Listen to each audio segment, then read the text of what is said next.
اعوذ باللہ من الشیطان الرجیم، بسم اللہ الرحمن الرحیم۔ سورہ الاعراف کی آیت نمبر 38 آیات۔ قال ادخلوا فی کہا داخل ہو جاؤ، ادخلوا یہ امر جمع ہے، امت کی جمع ہے، امتوں میں، گروہوں میں، قوموں میں داخل ہو جاؤ۔ کون سی؟ قد خلت من قبلکم جو گزر چکی تم سے پہلے۔ قد گزر چکی جب ہم ترجمہ کرتے ہیں تو اس قد کی وجہ سے ہے، اور یہ تا مؤنث کی وجہ مؤنث ہے، امم کی وجہ سے۔ جب امم یہ جمع آیا ہے تو اس کا یہاں پر فعل مؤنث ہے۔ جو تم سے پہلے گزر چکی، من قبلکم تم سے پہلے، من الجن والانس، وہ جیسے سویلائزڈ یا ان سویلائزڈ جن، یعنی وہ پہلے جو مہذب اور غیر مہذب جن اور انس فی النار، یعنی جنوں اور انسوں میں، انسانوں میں کے گروہ میں، ان کے زمرے میں داخل ہو جاؤ۔ کہاں پہ داخل ہو جاؤ؟ فی النار۔ یہ دراصل تھا، اگر یوں ترتیب بنائی جائے تو قال ادخلوا فی النار، اور یہ باقی اس کے اضافی، اس کی وضاحتی فکرہ ہے جو اس کے درمیان میں ہے۔ کلما داخلت امت، جب کبھی داخل ہوتی ہے امت، کوئی گروہ، کوئی قوم، تو لعنت اختہا، تو لعنت کرتی ہے، لعنت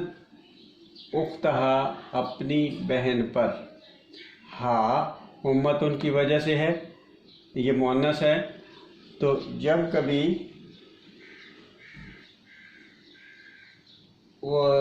یہ ایک قوموں کی حالت عام طور پہ ایسے ہی ہوتی ہے کہ جب تقلید میں کیا کرتے ہیں کہ ایک گروہ دوسرے گروہ کی تقلید کرتا ہے، تو پہلے والا گروہ بھی گڑھے میں گر جاتا ہے، اور اس کی تقلید میں دوسرے آنے والے بھی گڑھے میں گر جاتی ہیں، تو وہ کیا کرتے ہیں؟ پچھلی کو لعنت ملامت کرتی ہیں کہ ہم تو ان کی وجہ سے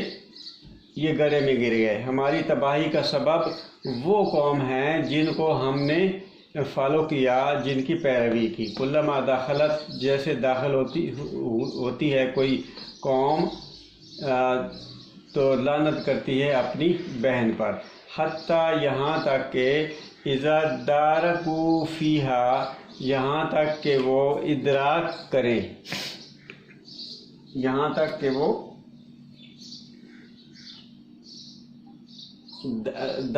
درکن سے ہے، درک پہنچنا، دارکو ادراک کرنے سے، اسی سے ہے کہ پہنچنا، دارکو فیہا اس میں پہنچیں گے، جمیعاً ساری کی ساری، جو پہلی گری ہوئی تھی وہ بھی اور جو بعد میں آئیں وہ بھی، جب اسی حالت میں اکٹھی ہو جاتے ہیں سارے، تو دارکو اس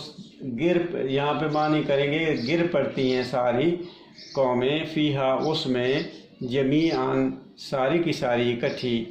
تو قالت اخراہما تو کہے گی، اخرا بعد میں آنے والی، اخراہم ان سے جو بعد میں آنے والی ان سے کہے گی، لاولاہم اپنے پہلے والے سے کہے گی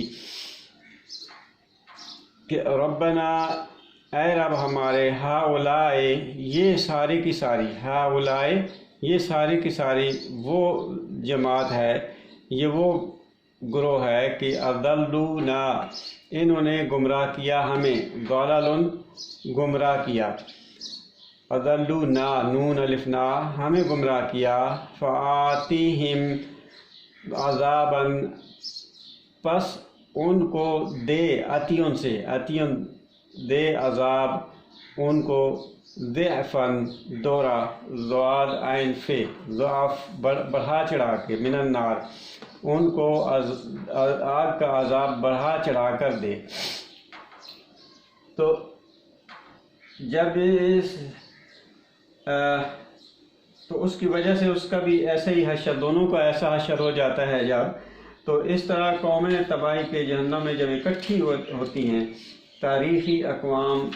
اس کی شاہد ہیں کہ بعد میں آنے والی قومیں ہمیشہ پیش رو کون یعنی پہلے گزری ہوئی قوموں کو مورد الزام قرار دیتی ہیں کہ ہم تو ان کی وجہ سے تباہ ہوئے، کہ اے ہمارے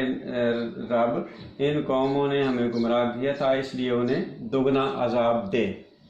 تو اس لیے فآتہم عذابا ضعفا، عذاب دے۔ تو اللہ ان سے کہے گا کہ قالا، کیا کہے گا؟ لکل، ہر ایک کے لیے ہے، ضعف، دوہرا، ڈبل، بڑھا چڑھا کر، ضاد عین فے، اضعاف سے ہوتا ہے، بڑھا چڑھا کے ہے، یعنی دوہرا عذاب ہے۔ وَلَٰكِن لَّا تَعْلَمُونَ، لیکن تم علم نہیں رکھتے، تمہیں سمجھ نہیں ہے۔ تو انہیں یہ جواب ملتا ہے کہ تم سب کو دگنا عذاب ملے گا۔ گمراہ کرنے والوں کو اپنی اس ایک گناہ ان کا یہ کہ وہ خود گمراہ ہیں، اور دوسرا یہ کہ وہ دوسروں کی گمراہی کا سبب بن رہے ہیں، اور اسی طرح جنہوں نے ان کی پیروی کی اس کا بھی دو گناہ ہیں، کہ ایک تو وہ خود انہوں نے عقل و شعور سے کام نہیں لیا، اور دوسرا انہوں نے اندھے بن کے دوسروں کو فالو کیا، اور پھر یہ کہ ان کی گمراہی پھر اگلے آنے والوں کی گمراہی کا سبب بن جاتی ہے۔ تو اس لیے فرمایا ان سب کے لیے دوہرا عذاب ہے۔ صدق اللہ العظیم۔